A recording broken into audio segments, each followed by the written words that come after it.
we got to a place where not only were fees practically zero, but the markets, the exchanges actually paid a rebate for you to trade there.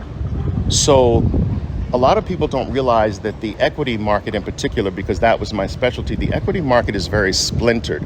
Many people think of it as being one location like the New York Stock Exchange or the NASDAQ, but the equity markets have traditionally, especially in the early part of the digital age, were the markets were very fractured. So these fractured exchanges and entities vied for you to bring your activity to them. And in order to do that, they paid what's called a rebate for you to send your buy and sell orders to them versus another competing exchange.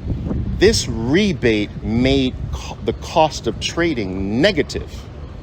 So the very, very small cost it dropped to was superseded by the rebate the exchanges paid for you. So traders actually started to trade for the rebate and not for the gain in the trade.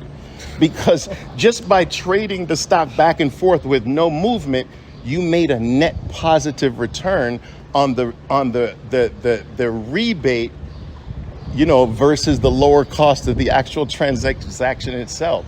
So this is kind of what I see Bitcoin accomplishing now. When I compare most of the things of value in the world in terms of Bitcoin, if I create a chart of anything of value priced in Bitcoin, the chart is straight down. If I compare the S&P 500, if I price the S&P 500 in Bitcoin, the chart is a straight bear market downtrend. If I price the NASDAQ market in Bitcoin, the price is straight down. In gold, straight down. In Tesla, straight down. In virtually anything, bonds, straight down. Gold, straight down. If I price anything of value or most things in value in the price of Bitcoin, the chart straight down, it's sending everything perpetually towards zero. Yeah. But I lived this. I saw this happen before Bitcoin. So that's what made it relatively, I say, easy. It wasn't easy initially. Yeah. And there's a story behind that too. Yeah, no, I'd love to hear that story in a minute. I have a question. So do you think it is Bitcoin that is sending everything towards zero, or do you think it is just that Bitcoin is reflecting the free market incentives? So take your example regarding with the fees. It was the free market that was incentivizing them to go down and down and down and down perpetually. And that was before Bitcoin. So do you think it's that Bitcoin is causing it, or do you think that Bitcoin is just the way at which we are pricing that, or the way we're accurately reflecting the productivity gains? Well, that's a good question, because one could also ask, because everything that we, especially in the Western world, everything that we value, we're valuing through the eyes of a declining fiat currency, the US dollar, correct, right? That we are seeing more of the effect of the declining nature of the unit of account versus what Bitcoin is actually doing to those things. Because Bitcoin is a constant, because it's locked in place, 21 million, that we're seeing the constant, when we start to look at everything through the constant, everything is declining against the constant. And maybe it's not necessarily what Bitcoin is doing, maybe it's the failure of what is not constant. Right? Yeah. So that's an interesting way to look at it. But,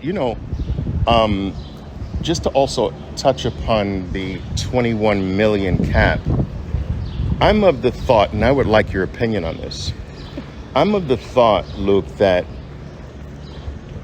Bitcoin doesn't have an inflation rate. And I know that's a popular talking point in the Bitcoin community. I'm not so sure I buy into that, because there are a lot of people who want to compare Bitcoin's inflation rate to the US dollar's inflation rate, to gold's inflation rate. But does Bitcoin really have an inflation rate when you know the ultimate supply cap? I believe that inflation comes into relevance when you don't know an ultimate supply cap. That's when inflation, the concept of inflation is born. But when you start off knowing, I have 21 million to distribute, how is there an inflation rate? And the example I'd use, if I started a shoe company and I started my shoe company with 21 pairs of shoes and I sell 19 shoes, did I inflate my 21 supply? I didn't. I started with 21. I sold 19. I didn't inflate the 21 pairs of shoes, right? So my view is similar. Bitcoin has 21 million. The Bitcoin network has issued roughly 19.5 million, 19,400,000, whatever it is, but it didn't inflate the 21 million cap that was known from the start of the Bitcoin network. So inflation would come into being if Bitcoin's network somehow got changed to being 22 million. Yeah. Now there's an inflation rate. Anyway, that's my point. What's your thoughts on that? I think that's a great question. I would largely agree with that. I think of other topics, like when explaining the solar system, you have the planets and they're all really big and they're all right next to each other, and it's like you explain to a child, this is what this is, but that's not really what it is. And so gotcha. When explaining Bitcoin, I just say inflation rate because that's what people understand. But I think you're correct. The better term is an issuance rate. It's an issuance It's an rate. issuance. Yes, and yes. People ask, well, okay, and the reason why it's harder for people to understand, I think, is because if you explain it's issuance, well, why does it need to be issuance at all?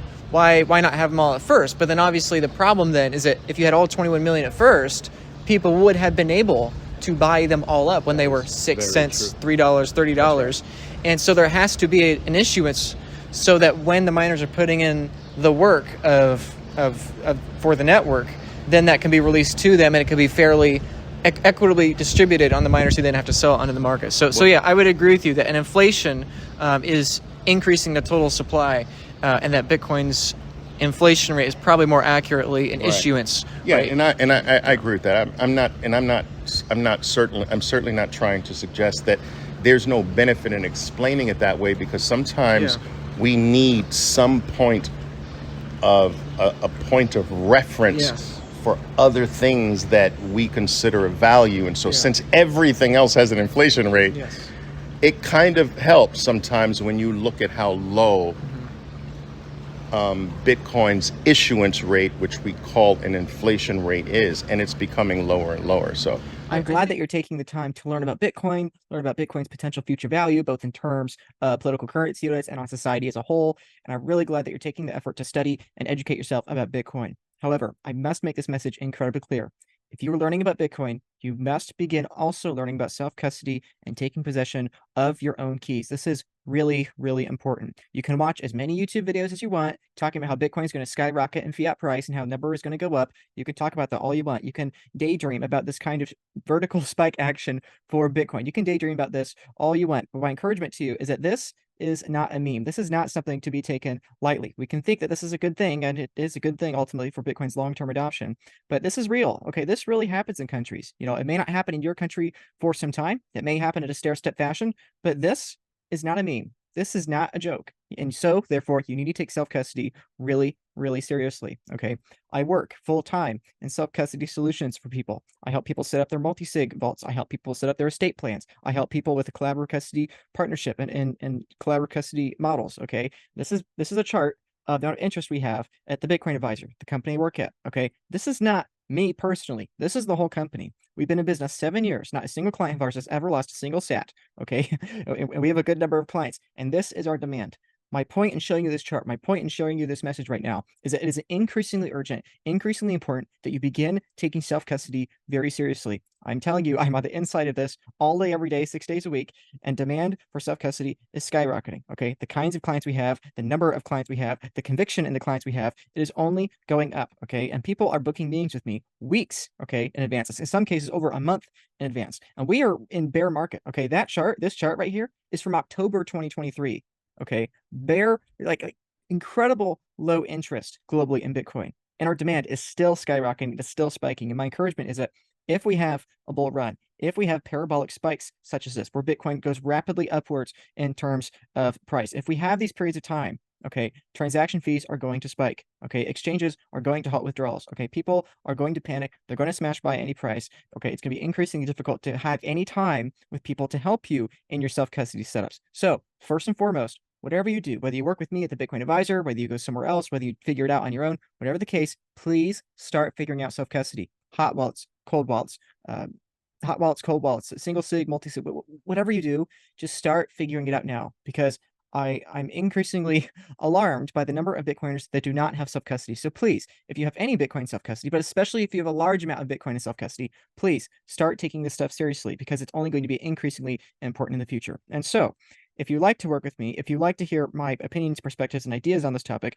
you can find me at the Bitcoin Advisor. This is precisely why I work at the Bitcoin Advisor, because I believe this is such an important topic here, okay? You can find me there. You can have expert guidance on how to self-custody Bitcoin, to buy, secure, and store it properly for the long term. We can have tailored strategies for you, what your long-term vision is, both for yourself, your own individual future, your retirement, and for your future generations as well. Again, multi-sig vaults, estate plans, all of these things for you, okay? You can just book a free meeting with me here, and the link down below in the description. Again, the first consultation is completely free, where we can talk about your priorities and see if there's a value add both for you and for the Bitcoin Advisor as well. And again, our goal is to help you have generational wealth for you and your loved ones and your children without losing sleep, okay? And that's why not only do you get a free initial consultation, but you have dozens and dozens of pages of education about multi-sig, self-custody, how to store your Bitcoin properly, things to avoid, things to pursue, okay? Again, dozens and dozens of pages of free education for you to be learning about this increasingly important, increasingly urgent topic, okay? And then you can learn further about the Bitcoin Advisor and why we provide much more value for half the cost of our competitors. You can learn about all this and more in that link in the description, where you can book a free consultation with me at the Bitcoin Advisor. So again, whatever you do, whether you work with me at the Bitcoin Advisor or you try to figure out on your own, please just start taking action now. Because in a couple of years, higher and higher net worth people are going to be entering the space and demanding self-custody. Okay, more and more companies, more and more charities, more and more pension funds, more and more churches, all of these things, all of these groups of people, all these entities are going to be coming into Bitcoin very quickly, and they'll be willing to pay the transaction fees. They'll be willing to pay whatever fiat price and get for their sats. They'll be willing to do the self-custody as fast as possible. And so my encouragement to you, again, I'm glad you're enjoying these videos. I really appreciate you subscribing and commenting and being a part of these videos and increasing your Bitcoin education. But please, please, please do not stop at the end of this video. Immediately after you watch the end of this video, please start taking your self-custody seriously, whether that's with me at the Bitcoin Advisor, again, link in the description, or it's on your own. Whatever the case, please just do it. Thank you.